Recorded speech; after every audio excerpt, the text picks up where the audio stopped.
Hi hello friends, இன்றைக்கி இந்த வீடியோவில் நம்ம என்ன பார்க்க போகிறோன்னா, ஜிவி பிரகாஷ் மற்றும் சைந்தவிக்கு மேரேஜ் ஆகி 13 இயர்ஸ்க்கு மேலே ஆகுது. 1 இயருக்கு முன்னாடி அவங்க டிவோர்ஸ்க்கு அப்ளை பண்ணியிருந்தாங்க.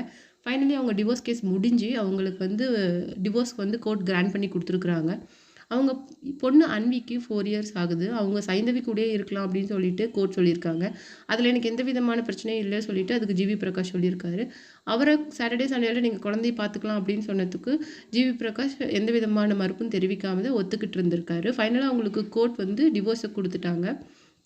அப்போ கோர்ட்டில் நடந்த விஷயம் என்னன்னு சொல்லிட்டு பார்த்தீங்கன்னா, 2 பேரும் ஒரே காரில் வந்திருந்தாலும் போகும்போது ஒரே காரில் தான் கிளம்புனாங்க. அப்போ டிவோர்ஸ் கொடுத்து அதுக்கப்புறமேலு வெளியில் வந்த அப்புறமேலு சைந்தவி ரொம்ப கலங்கி பாய் அப்படின்னு சொல்லிட்டு ஜிவி பிரகாஷும் சொல்லியிருக்காங்க. ஜிவி பிரகாஷும் கலங்கி போய் 2 பேருமே ஸ்டன் ஆகி நின்றுட்டாங்க. அதுக்கு அவங்க ஃப்ரெண்ட்ஸ் எல்லாம் என்ன சொல்கிறாங்க அப்படின்னு சொல்லிட்டு பார்த்தீங்கன்னா, 2 பேருமே ஒரு மன உளைச்சலில் தான் இந்த டிவோர்ஸ்க்கு வந்தாங்க. மேபி யாராவது அவங்களுக்கு கொஞ்சம் ஹெல்ப் பண்ணியிருந்தா அதுலேருந்து கொஞ்சம் வெளியில் ரெக்கவர் ஆக அவங்க ட்ரை பண்ணியிருக்கலாமோ என்னமோ தெரியல.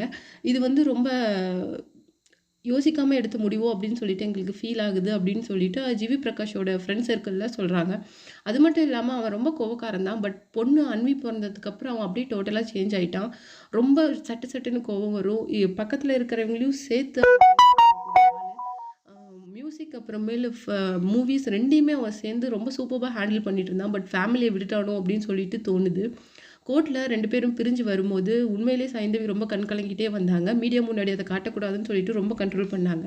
அதெல்லாம் பார்க்கும்போது எங்களுக்கு ரொம்ப கஷ்டமாக இருந்தது. ஒரு லவ்வபிள் கப்புள்ஸ் அவங்களுக்கே தெரியாமல் பிரிஞ்சுட்டாங்களோ அப்படின்னு சொல்லிட்டு இருக்கிற மாதிரி எங்களுக்கு இருக்குது. பிகாஸ் அவங்க அவ்வளோ சூப்பராக லவ் பண்ணி அவ்வளோ சக்ஸஸ்ஃபுல்லாக அவங்க மேரேஜ் லைஃப்பை வாழ்ந்துட்டு வந்தாங்க. அவங்களுக்குள்ள சண்டையா டிவோர்ஸா அப்படின்னு கேட்கும்போது எங்களுக்கு ரொம்ப ஆச்சரியமாக இருக்குது அப்படின்னு சொல்லிட்டு அவங்களுடைய ஃப்ரெண்ட் சர்க்கிளில் சொல்லியிருக்காங்க.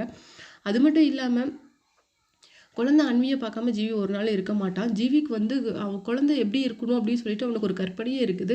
அவள் ரொம்ப இண்டிபெண்ட்டாக வளரணும். அவள் யாரையும் சார்ந்து இருக்கக்கூடாது. ரொம்ப ஸ்ட்ராங்காக இருக்கணும். ஒரு லவ்வபிள் உமனாக இருக்கணும் அப்படின்னு சொல்லிட்டு ஜிவி அடிக்கடி சொல்லுவார். அவனுக்கு ஏன் அந்த சைலண்ட் ரொம்ப பிடிக்குதுன்னா, ஜிவி பிரகாஷ் சைந்தவி 2 பேருமே ரொம்ப சைலண்ட் கப்புள்ஸ் தான் அப்படின்னு சொல்லிட்டு அவங்க ஃப்ரெண்ட் சர்க்கிளில் சொல்லியிருக்காங்க. நீங்கள் இந்த வீடியோ பற்றி என்ன நினைக்கிறீங்க அப்படிங்கிறது கீழே இருக்க கமெண்ட் பாக்ஸில் மறக்காமல் கொடுத்துருங்க ஃப்ரெண்ட்ஸ்.